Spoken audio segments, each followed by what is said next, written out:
রান্না করবো পাবদা মাছের ঝোল। হ্যাঁ, ঠিক শুনেছেন, ঝোল। আপনারা তো অনেক রকমভাবেই পাবদা মাছ রান্না করেছেন, আমি আজকে করছি। দেখুন, মাছগুলো ভেজে নিয়েছি। পাবদা মাছের জন্য নিয়ে নিয়েছি 2টো টমেটো আর কিছু কাঁচা লঙ্কা নেব, একটু জিরের গুঁড়ো, আর কিছু দেবো না বন্ধুরা। দেখুন, এই তেল বসিয়ে দিয়েছি।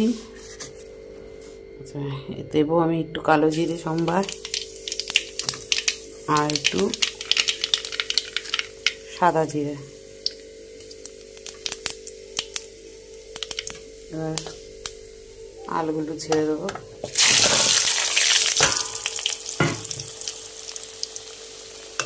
আলুগুলো ভেজে নেব।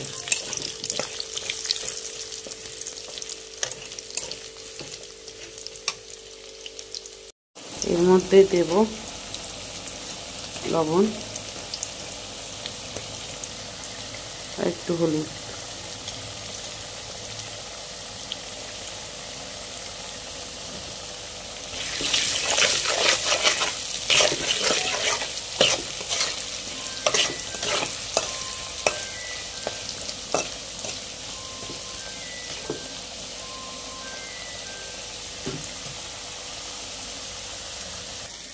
দেখুন, টমেটো, লঙ্কা আর একটু জিরে গুঁড়ো পেস্টটা করে নিয়েছি।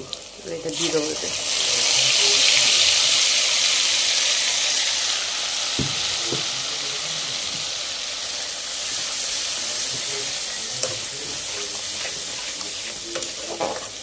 আমি কিন্তু এতে আর কিছু দেবো না।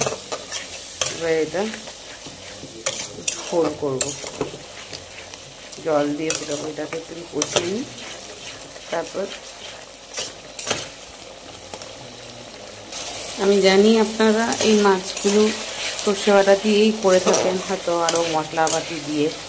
একবার আমার মতন শুধু টমেটো আর লঙ্কা একটু জিরে গুঁড়ো দিয়ে আপনারা মাছটা করে খেয়ে দেখবেন। যদি ভালো না লাগে কমেন্ট করে জানাবেন। আমি একদম গ্যারান্টি দিয়ে বলছি, আপনারা সর্ষে দিয়ে মাছ করা ছেড়ে দেবেন, বলবেন এইভাবেই করবেন। কেন গঙ্গার এই পাবদা মাছগুলো ঠিক এইভাবেই করে খেতে খুব ভালো লাগে। মাছের যে একটা স্বাদ আপনারা পুরো ঝোলটাতে পাবেন। এবার আমার ধরে তেল ছেড়ে গেছে, এবার আমি জল দিয়ে দেবো।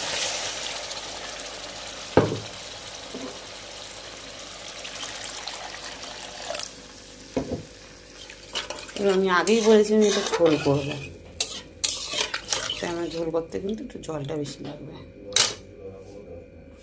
জলটা ফুটে গেছে, এবার আমি মাছগুলো দিয়ে দেবো।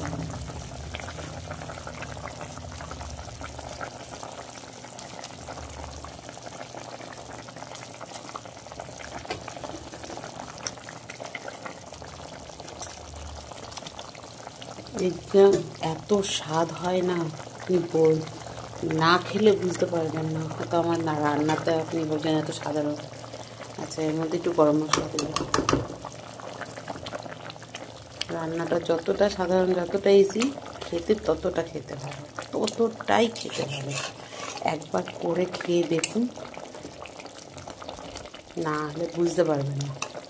আমার কথায় একবার রান্না করে খেয়ে দেখবেন। দেখুন বন্ধুরা, আমার মাছের ঝোল কিন্তু কমপ্লিট। একবার খেয়ে দেখুন করে বানিয়ে। যদি ভালো লাগে আমার চ্যানেলটি সাবস্ক্রাইব করে দিন, আর একটা বেল আইকন টিপে লাইক করে দেবেন। নমস্কার।